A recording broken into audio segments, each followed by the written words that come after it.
Hello friends, welcome to Rathi's kitchen. நான் உங்கள் ஏமா பேசுகிறேன். இன்றைக்கி நம்ம சேனலில் பார்லி தோசை எப்படி செய்கிறது தான் பார்க்க போகிறோம்.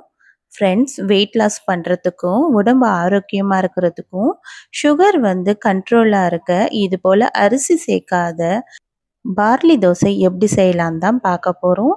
நம்ம இது போல் செஞ்சு கொடுத்தோன்னா பார்லியில் தான் இந்த தோசை செஞ்சோன்றது யாருக்கும் தெரியாது. அந்த அளவுக்கு நல்ல டேஸ்ட்டாகவே இருக்கும். இந்த ரெசிபி எப்படி செய்யலான்னு வீடியோக்குள்ளே போய் பார்க்குறதுக்கு முன்னாடி நம்ம சேனலில் முதன்முறையாக பார்க்குறீங்கன்னா சப்ஸ்கிரைப் பண்ணிவிட்டு பாருங்கள் ஃப்ரெண்ட்ஸ். இப்போ வாங்க வீடியோக்குள்ளே போகலாம். ஃப்ரெண்ட்ஸ், இந்த பார்லி தோசை செய்கிறதுக்காக இப்போ நான் 1 கப் அளவுக்கு பார்லி எடுத்துக்கிறேன். இது எல்லாம் சூப்பர் மார்க்கெட் மளிகை கடைகள்லேயும் கிடைக்கும். இது ரொம்ப ஆரோக்கியமானது, உடம்புக்கு ரொம்ப ஆரோக்கியமாகவும் இருக்கும். அது இல்லாமல் வெயிட் லாஸ் பண்ணும். உடம்புல இருக்கிற கெட்ட நீர் இது இல்லாமல் சுகர் இருக்கிறவங்களுக்கும் நல்ல கண்ட்ரோலில் சுகர் வைக்கிறதுக்கும் ஹெல்ப்ஃபுல்லாக இருக்கும்.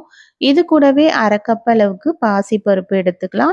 நம்ம பொங்கலுக்கெல்லாம் சேர்ப்போம்ல, அந்த பாசிப்பருப்பு தான். அதே அளவுக்கு 1/2 கப் அளவுக்கு உளுத்தம்பருப்பு சேர்த்துக்கலாம். சேர்த்துட்டு இப்போ நம்ம தண்ணி சேர்த்து இதை நல்லா ஒரு 2-3 தடவை நல்லா அலசி எடுத்துக்கலாம். இது போல் கையை வச்சு நல்லா அழுத்தம் கொடுத்து நல்லா ஒரு 2-3 தடவை நல்லா கையில் பிணைஞ்சு விட்டு இது போல் நம்ம அலசி எடுத்துக்கலாம். இதில் இருக்கிற கொஞ்சம் தூசி எல்லாம் நமக்கு இது வெளியே வந்துடும்.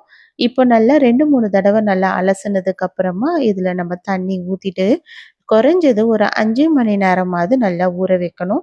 பார்லி ஒரு 5 மணி நேரமாவது ஊற வச்சாதான் நல்லா ஊறி வரும். அப்புறம் அரைப்படும் நல்லா. இது அப்படியே ஒரு மூடி போட்டு நம்ம மூடி வச்சிடலாம். ஒரு 5 மணி நேரத்துக்கு அப்புறம் நம்ம எடுத்து பார்க்கலாம். இப்போ நல்லா 5 மணி நேரம் ஆனதுக்கப்புறம் நல்லா ஊறி வந்திருக்கு இந்த பார்லி. இதை எடுத்து இது போல் கையில் உடைச்சி பார்த்தோம்னா ஈஸியாக உடைய வரும்.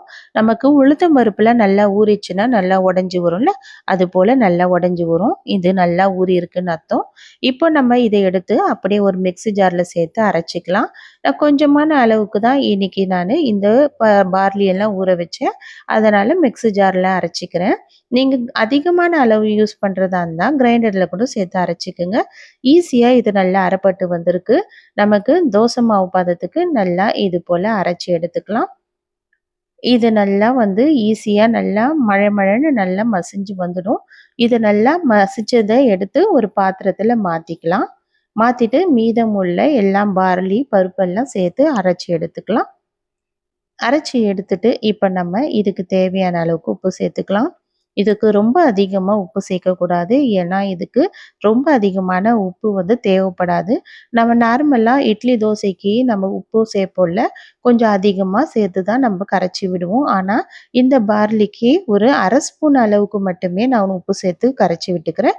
பத்தலைன்னா அப்புறம் கூட சேர்த்துக்குங்க. ஆனால் கொஞ்சமாக பார்த்து சேர்த்து நல்லா கரைச்சி விட்டுட்டு ஒரு மூடி போட்டு மூடிடுங்க.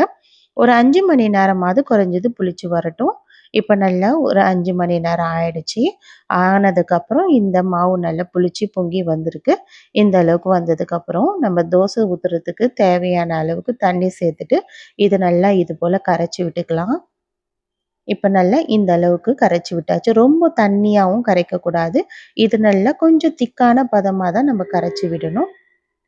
இப்போ தோசைக்கல் நல்லா சூடானோடனே இப்போ நம்ம நார்மலாக தோசை எப்படி ஊற்றுவோமோ அது போல் மெலிசாவும் திக்காவும் தோசை ஊற்றிட்டு இதில் தேவையான அளவுக்கு எண்ணெய் சேர்த்துட்டு இதை நல்லா செவந்து வர அளவுக்கு நல்லா செவக்க விட்டு நல்லா திருப்பி போட்டுக்கலாம். திருப்பி போட்டுட்டு 2 பக்கமும் நல்லா செவந்தோடனே எடுத்தால் நல்லா டேஸ்டி அண்ட் ஹெல்த்தியான பார்லி தோசை நமக்கு ரெடி. இதுக்கு நம்ம எல்லா சட்னியுமே நமக்கு செட் ஆகும். இந்த தோசைக்கு கண்டிப்பாக ட்ரை பண்ணி பாருங்கள் ஃப்ரெண்ட்ஸ். ட்ரை பண்ணி பார்த்துட்டு எப்படி இருக்குன்னு எனக்கு மறக்காமல் கமெண்ட் பண்ணுங்கள். இந்த வீடியோ பிடிச்சிருந்தா லைக் பண்ணுங்கள். தேங்க்யூ.